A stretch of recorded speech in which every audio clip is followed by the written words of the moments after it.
and the reflex happens. So, it just happens like that you hear a ring and your body starts having a attuned reflex to it. So, what can you really go about doing for it?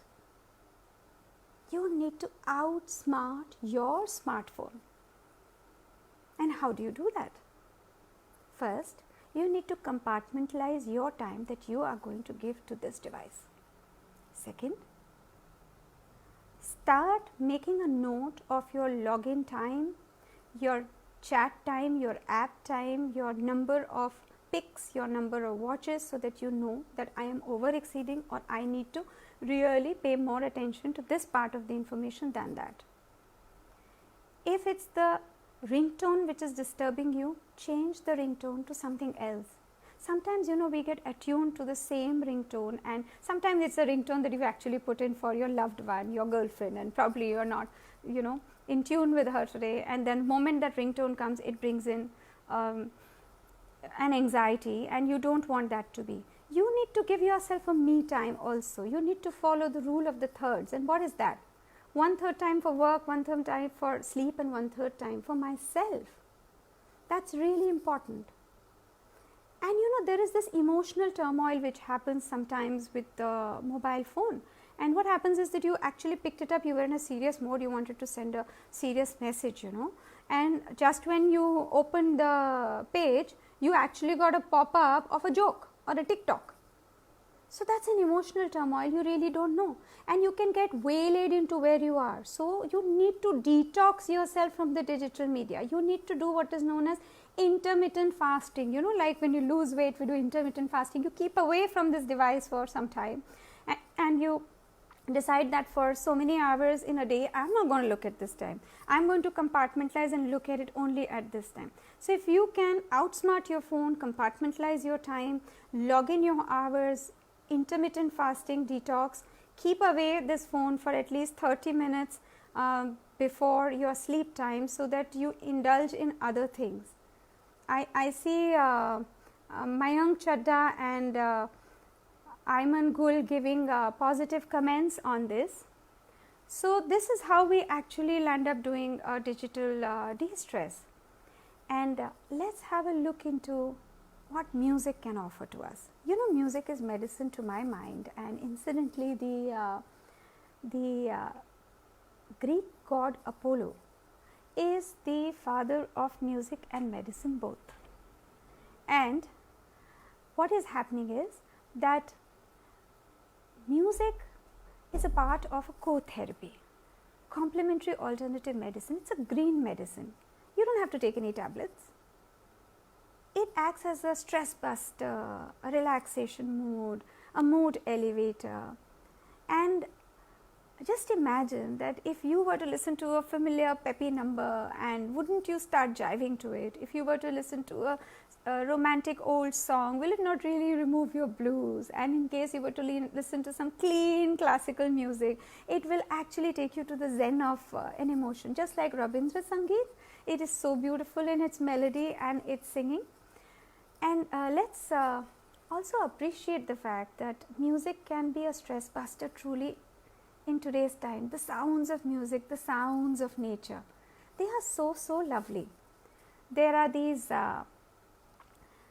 nature sounds like the chirping of the birds, pitter patter of the rain, the rustling of the leaves, the breeze which is coming, and even the meditative sounds of Om, the wind chimes, the bells, the mantras, the shlokas.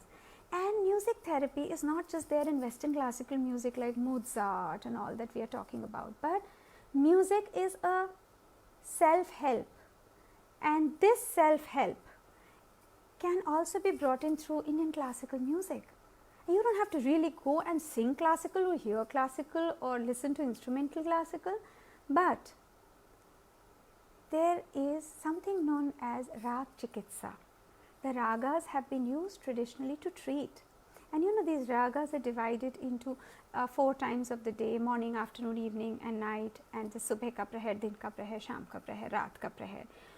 And based on all these ragas have certain surs which are used, certain dhwanis which are used, and that is how it helps to remove stress. Let me share with you that rags like rags for removing stress and anxiety, for example rag Puria and Khamaj. Let me share an example with you.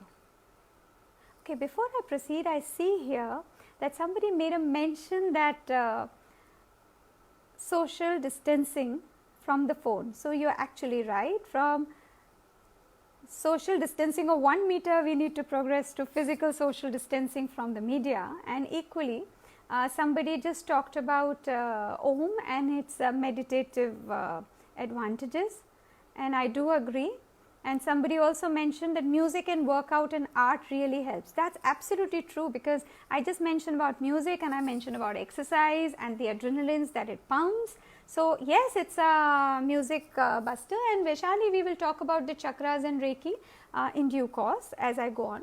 So, let's listen to a lovely song and wonder why this particular song was actually ever sung and why was it so popular. So, let me ask you guys, do you know the most favorite song of our father of the nation, Mahatma Gandhi Bapuji? The song that was most commonly played and listened to? Waiting for some responses on the chat. Nobody? Okay, let me sing this for you. वैष्णव जन तो तेन रे कहे जे, पीर पराए जान रे,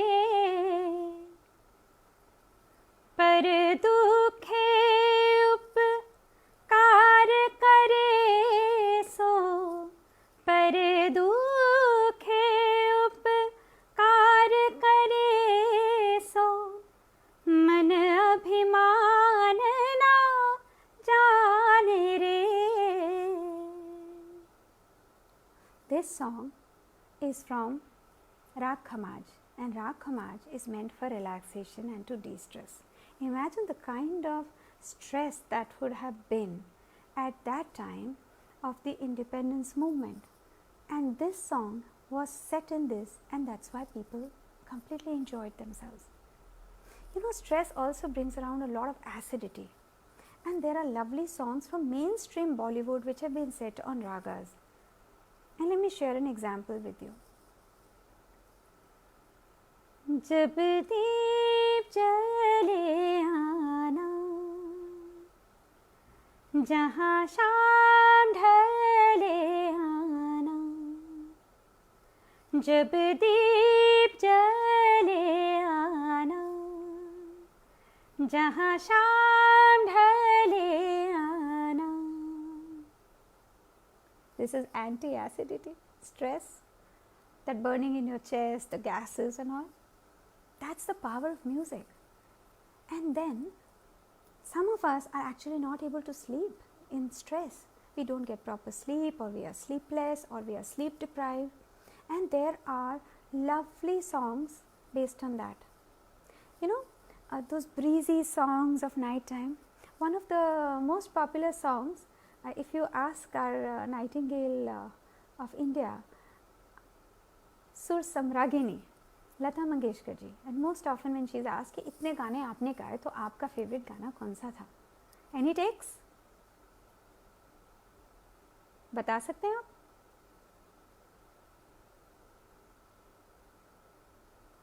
Waiting. There is a time lag, I do understand. Still waiting? चलिए मैं ही गा देती हूँ. आजा रे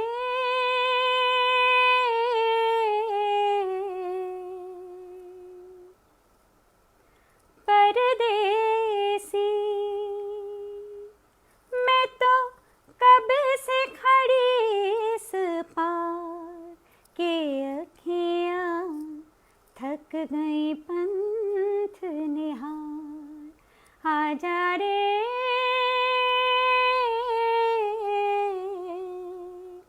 परदेसी। कितना सूदिंग गाना है। These songs, like this one, which is set in Rag Bageshwari, helps to put someone to sleep. You know, the statistics say that the stress in the corona times has highest led to sleep deprivation, and the reason is not alone anxiety, but the fact that we are used to such a strenuous physical routine that now we are not getting that drained out and we are relaxing, and then we are not self-disciplined. So this is one of those songs, and there are songs for high BP, low BP, etc. Let me give you an example. Among songs for low BP, जो राग होते हैं, जिनके जो स्वर होते हैं, जो गंभीर नोट्स लगते हैं, they are the songs for low BP, because sometimes हमें लगता है हमने कुछ खाया नहीं, हमें चक्कर आ रहा है, something like that. So let's take an example of one amongst them.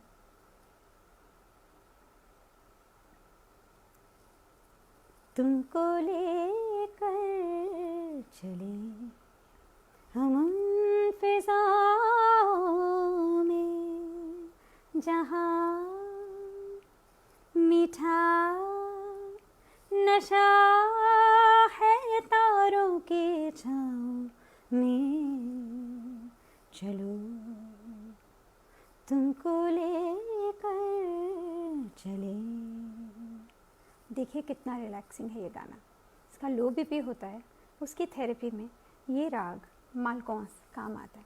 And this jazz, we all talk about jiving, but then there's this lovely jazz, and especially low jazz, which has been used so much in Bollywood. It's really a blues eliminator. Mood off होना तो really elevates the mood. आइए सुनते हैं इसमें एक दो गाने। नहीं नहीं नहीं ये बातें है पुरानी, कैसी पहेली है ये, कैसी पहेली जिंदगानी, थामा हारों का इसको किसने, हाँ ये तो बहता पानी, कैसी पहेली है ये, कैसी पहेली जिंदगानी, जी ले से इसमें नशा।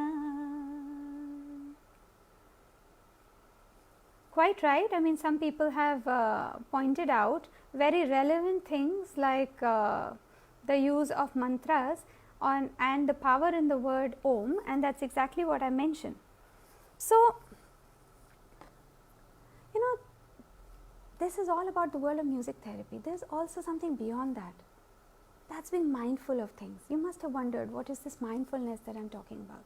Let me bring forth to you a poem of my school days called An Ordinary Day, and it says, I took my mind a walk, or my mind took me a walk, whichever was the truth of it. मैं अपने दिमाग को अपने साथ walk पे लेके गई, यानी कि मैं वॉक पे लेके गई और मेरा दिमाग मेरे साथ चला, या मेरे दिमाग ने कहा जाओ तुम वॉक पर जाओ, जो भी था मैं वॉक पे तो गई। Likewise, how ordinary extraordinary things appear, और how extraordinary ordinary things appear. Simple सी चीज़ किसी के लिए कितनी महत्व रखती होगी, किसी के लिए इतनी बड़ी आलीशान चीज़, इतना बड़ा इवेंट कोई मायना नहीं रखता. So it's all about the power of observing. So what it is applicable here is that a simple thing of being at home may not mean anything to somebody. It's too simple. I mean, I want something more happening. But for some, being at home is the absorption of all the positive energies of being with the family, with everybody. And so comes the concept of mindfulness, which is a stream of Buddhism from our own Rajkumar Siddharth. And you don't have to really become a Buddhist, but this is a concept by Thich Nhat Hanh, and he's a Nobel laureate. And you know what he really says, and I think that's a lovely stress buster, and I'm sure you'll all agree with me, that when you wake up this morning, and I'm asking you people, did you really think, when I woke up this morning, I had 24 brand new hours